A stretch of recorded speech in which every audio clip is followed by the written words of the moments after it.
The men at Eglin Field are trying to do something technically impossible. Make their planes reach Japan when the blueprints say they can't. To make matters worse, there's something wrong with plane number 8. It's the second week of March 1942.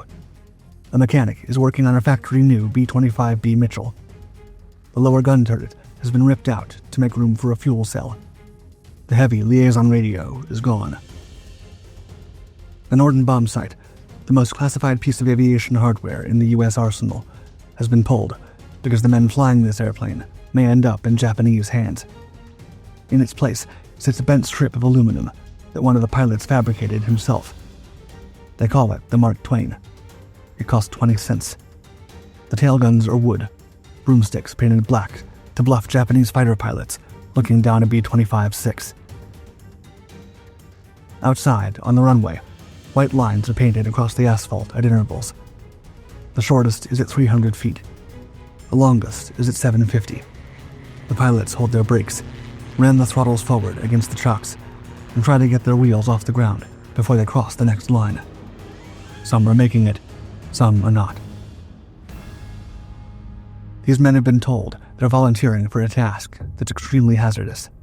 They know little else. What the mechanic is actually building is an answer to a pressing math problem. President Roosevelt wants Tokyo bombed, and he wants to strike in the spring. But the geography of the Pacific refuses to cooperate. A heavy bomber with the range to reach Japan could not launch from any aircraft carrier in the Pacific Fleet. A medium bomber that can launch from a carrier cannot reach Japan. The man behind this plan is Jimmy Doolittle, and his own planning notes condense the contradiction into one line. Range is critical. The aircraft must carry a 2,000-pound bomb load over roughly 2,400 miles from a launch point in the Western Pacific to friendly airfields in Chinese territory not yet overrun, after lifting off a deck shorter than 2 football fields. The standard Mitchell holds 646 gallons. The Mitchell the mechanic is working on will hold 1,141 when finished, stuffed into the bomb bay, the crawlway, the auxiliary cans, and a new bladder where the lower turret used to live. Across the field, Captain Edward J. York is going over the morning's numbers. In his mid-30s, pulled out of his unit to teach the Doolittle volunteers how to fly an airplane that does not yet exist. He directs the fuel economy trials and oversees the carburetor reworks. Few men at Eglin understand how thin the margins are. He does not know which aircraft he will fly on the mission. He does not know who his co-pilot will be. He has no idea he will be assigned to Plane 8, a bomber with a fate completely different from all the other warplanes flying this critical mission. The mechanic finishes the bolt and looks at the airplane he's just helped to gut. It's uglier than it was a month ago. It's heavier than any B-25 the factory ever designed. It's also, possibly, just barely, capable of doing what the president has asked. The mechanics keep a ledger. Every B-25 that comes back from the training flight has its fuel state checked against its flight time, and the resulting gallons per hour are recorded. The ledger is the most important document at Eglin Field. It answers the only question that matters. Can this airplane reach China? The target is 92 gallons per hour. Any aircraft that burns more than that under prescribed cruise settings gets pulled off the line. The carburetors come off. Mechanics open them on the bench, pull the main jets, and rework the metering. Sometimes they swap the jets for smaller ones, choking the fuel flow at the source.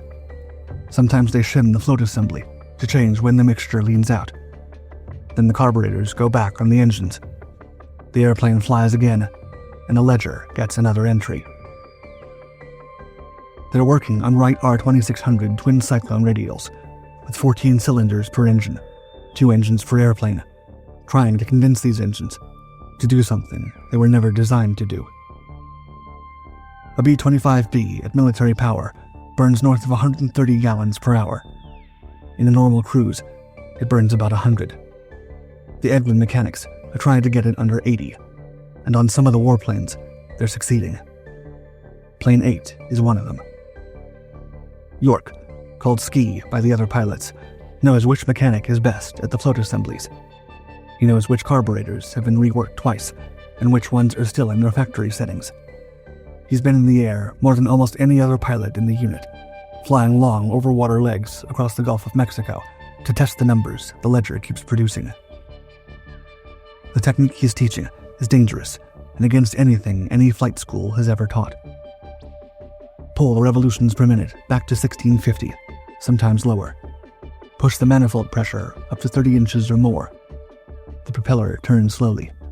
The cylinders fire hard. The fuel-air mixture goes lean, leaner than any manual permits. The engine runs on the edge of detonation, on the edge of stalling, on the edge of tearing itself apart. And instead of drinking it, it sips fuel. The pilots are terrified of it. A lean mixture is unstable. A gust of turbulence or a momentary lapse of attention, and the engine starves and quits. Over the Gulf of Mexico, the volunteers practice engine outs on purpose, learning to nurse the mixture back from the silence and the slow return of power. This is what York is teaching them to fly through. Then, on a clear morning in late March, a B-25, piloted by Lieutenant James Bates, fails to come back from a routine training flight. It crashes in the Florida Panhandle. The crew is killed. A replacement airplane is dispatched from McClellan Field with a new co-pilot in the right seat, a first lieutenant named Robert G. Emmons. He is 28 years old. He's never flown a B-25 from a carrier-marked runway. He has not been part of the carburetor program. Emmons takes the right seat of aircraft 402242. The crew of Plane 8 is now formed. York in command, Emmons as co-pilot, Lieutenant Nolan Herndon as navigator bombardier, Sergeant Theodore Laban as engineer gunner, and Staff Sergeant David Pohl as gunner. They have a few days together before the airplanes leave Eglin for the west coast. A few days against a fuel curve so unforgiving that 1 gallon per hour off target across a 15-hour flight is the difference between the Chinese airfield and the open ocean. York has been riding the curve for a month. Emmons is arriving cold. The carburetors on Plane 8 are tuned. The Eglin mechanics signed their work on the ledger, and the numbers are good. On the floor at McClellan, and then at the Sacramento Air Depot a few miles east, no one has yet been told that those particular carburetors are special. At McClellan Field, in the first week of April 1942, a work order arrives from Wright Field with one instruction for Plane 8: replace. The order is routine. 16 B-25B Mitchells have just arrived from Eglin Field, routed onto the depot ramp for a final pre-deployment check before being craned aboard a ship at Naval Air Station Alameda.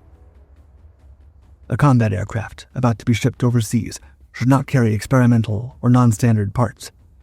If a carburetor fails in a forward area, squadron mechanics need to pull a replacement from a standard bin and bolt it on. So the Material Division specifies that any non-standard carburetors are to be replaced with current production factory units before deployment. The depot mechanic who pulls Plane 8 onto the inspection line reads the order. He signs out 2 factory-fresh Bendix-Stromberg pressure carburetors, the standard installation for the Wright R2600.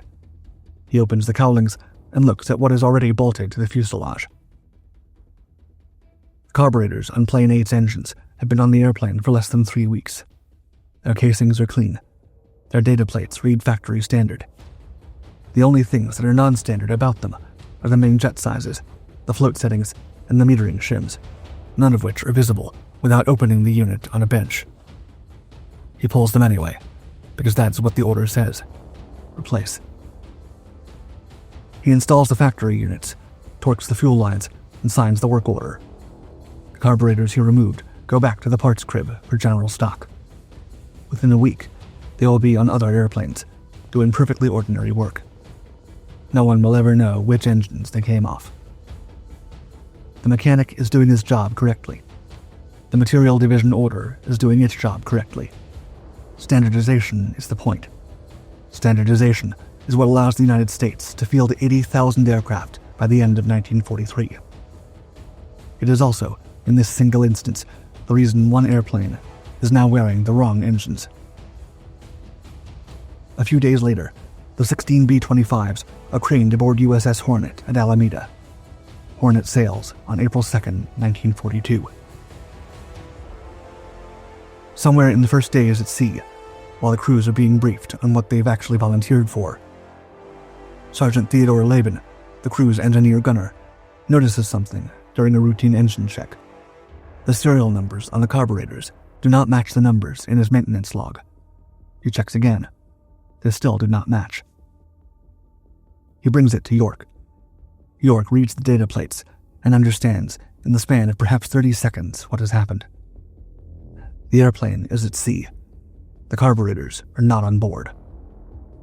The fuel economy ledger, written in Edlin, no longer applies to Plane 8. The numbers in that ledger were generated by a different set of carburetors, now in a parts crib in Sacramento, 3,000 miles behind him. He could request that the mission be flown without his airplane. He does not. There's no record that he ever raised the issue with Doolittle. What is recorded is that Plane 8 stayed in the formation. The airplane on the Hornet's deck looks exactly like the other 15 lashed down around it. Same olive drab, same broomstick tailguns, same Mark Twain bomb sight bolted into the nose. Surprise was half the plan. At 7:38 a.m. on April 18, 1942, the radar room aboard Hornet watches the other half disappear, a contact on the surface, 42 miles out. A signal lamp flashes from the bridge. Vice Admiral William Halsey, on the carrier Enterprise a few miles to the east, reads the message and gives the order without hesitation. The strike will launch immediately. The picket boat, a converted fishing trawler named Nitomaru, assigned to Japan's outer patrol line, has almost certainly transmitted a sighting report before the cruiser Nashville can sink her with 5-inch fire.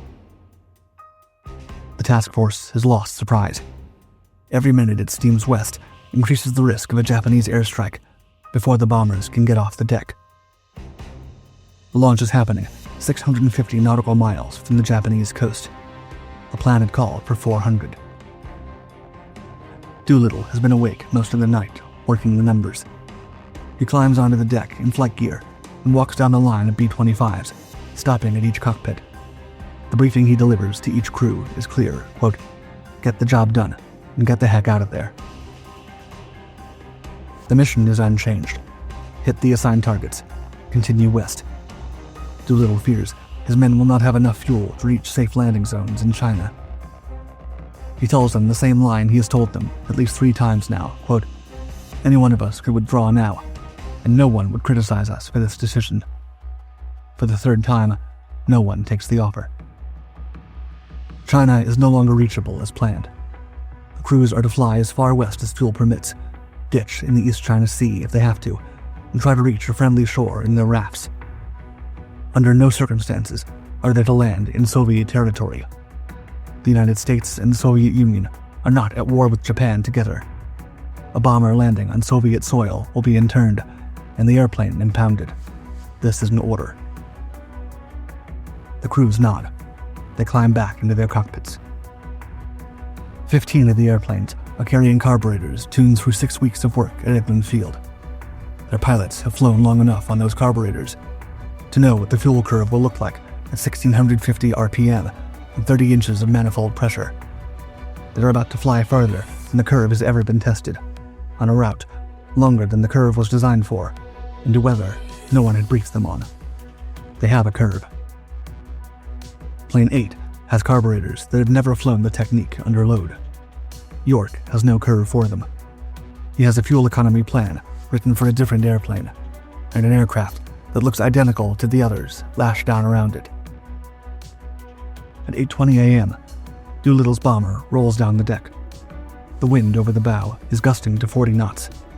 He clears the ramp with feet to spare and turns west. The other 15 follow at roughly 1-minute intervals. Plane 8 lifts off 7th.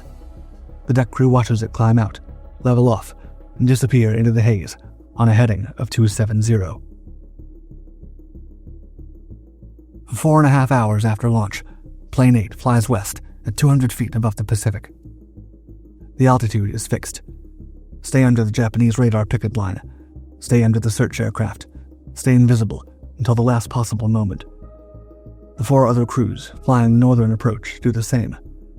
Plane 8 is alone on its track, the way every B-25 is alone. The formation broke up minutes after launch and will not reform. Inside the cockpit, York is watching the fuel gauges more often than the chart calls for. The numbers are wrong. The needles are dropping faster than the curve he carried in his head from Eglin, and he does not have an Eglin curve for this airplane anymore. He has no way to know whether the discrepancy is small or catastrophic until he's been in the air long enough to extrapolate. He runs the lean mixture settings the way he taught the other pilots to run them. The engines hold. The exhaust stacks burn the right color. The fuel needles keep dropping. At about 2:30 p.m., Plane 8 crosses the Japanese coastline north of Inabosaki. This is wrong too. The brief landfall point was further south. York is now over an unfamiliar stretch of countryside, looking for a city he cannot see. He climbs to 1,500 feet to give Lieutenant Herndon in the nose a better view for navigation. The terrain below is rice paddies, low ridges, and scattered industrial buildings. None of it looks like Tokyo. None of it matches the strip maps Herndon has been studying for 2 months. They have no option. They will have to fly inland for several minutes, further pressing the fuel crisis. Tokyo never comes into view. What happens next is the part of the story the official record and the pilot's own words refuse to agree on. The Air Force summary, written after the raid from compiled crew reports, states that aircraft 402242 bombed Tokyo at approximately 1445, dropping 3 500-pound demolition bombs and 1 500-pound incendiary cluster on industrial targets in the capital. York's own intelligence debrief tells another story. He told the interviewing officers that he came in from the east, failed to identify Tokyo, continued inland looking for any worthwhile industrial target, and eventually released his ordnance on a factory complex he believed lay somewhere north or northwest of the city. He said he never saw the capital itself. Both accounts cannot be true.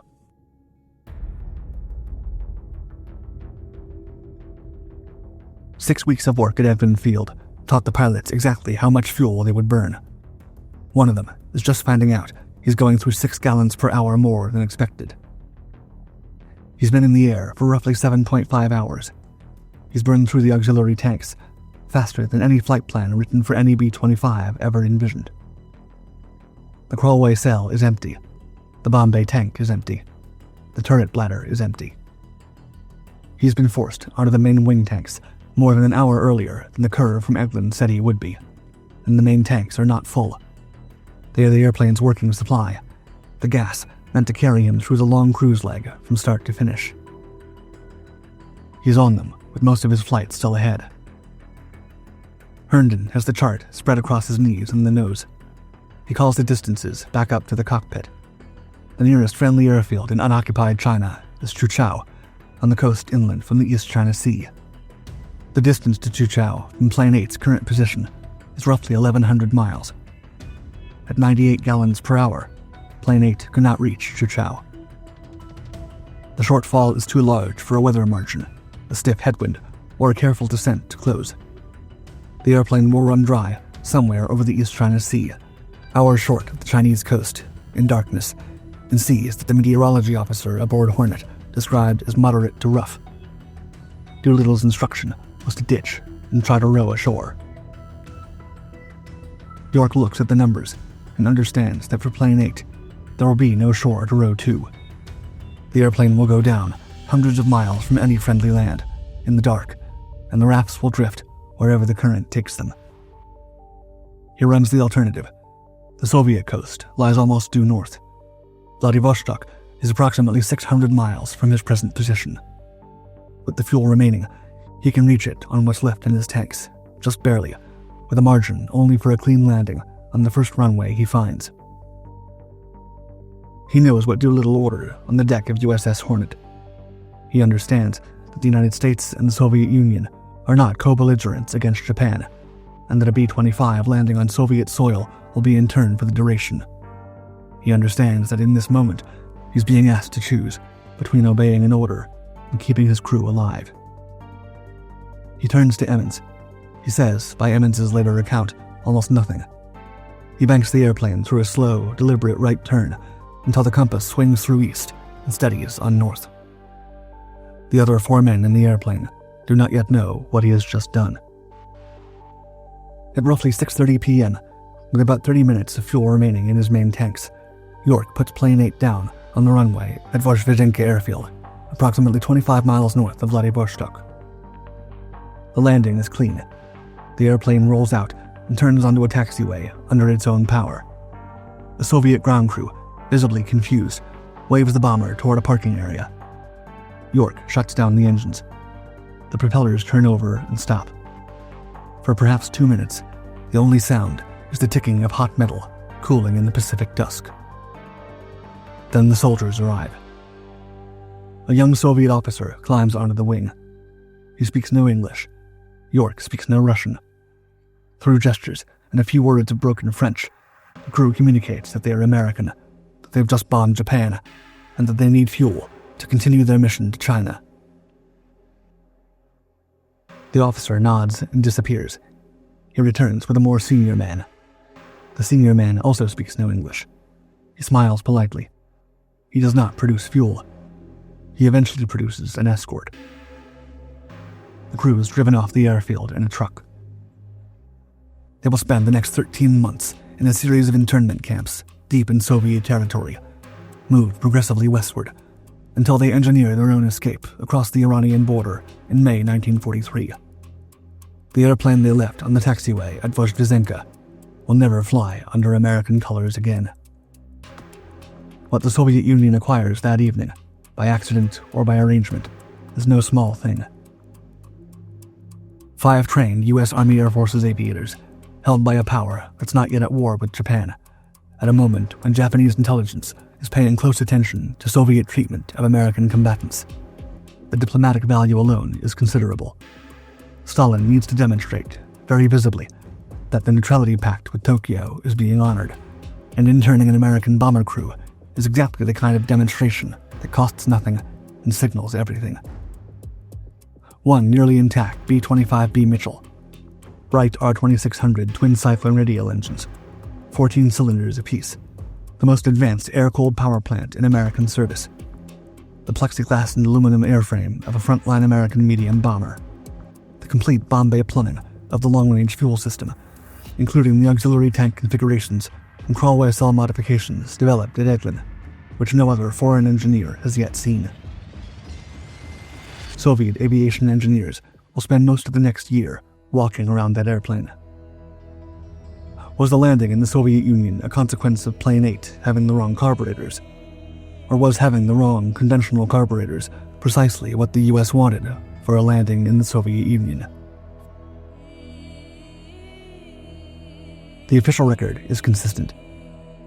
The after-action summaries compiled by the Army Air Forces after the raid attribute Plane 8's diversion to abnormally high fuel consumption, traced to the carburetor change at Sacramento Air Depot. York's own intelligence debrief in May 1943, given to American officers within weeks of his return through Iran, supports this version in the pilot's own words. He calculated his gasoline against the distance to China and decided he would not try it. He turned north because the airplane could not reach the planned destination and could reach the Soviet coast. That is the version on paper. That is the version every official history has carried for more than 80 years. The other version is newer. In 2023, Dan Hampton published Vanishing Act, arguing that Plane 8 was on a clandestine mission from the start, that York and possibly Emmons had been briefed before Hornet sailed on an objective the paper trail was never meant to preserve. In his theory, the Vladivostok diversion was the mission, not the failure. The argument assembles real circumstantial evidence into a pattern that the official record cannot refute and cannot confirm. The abandoned Soviet planning operation, the late-formed crew, the fuel anomaly, and the value of Soviet airfield intelligence to American planners were all carefully choreographed. No surviving wartime order has been produced that proves it. No archival document has been produced that closes the question either. This is where the evidence ends. The mechanic in Sacramento did his work. York banked the airplane north. The Soviets walked around the bomber for 13 months. The crew came home through Iran, gave their debriefs, and went back to flying. And the paperwork that might have settled the matter, if such paperwork ever existed, has never been found in any archive on either side. What can be said is what was visible to the men in the cockpit. The Doolittle Raid was a fuel problem from the day Roosevelt asked for it. 16 medium bombers were modified into long-range fuel containers because the geography of the Pacific gave the planners no other option.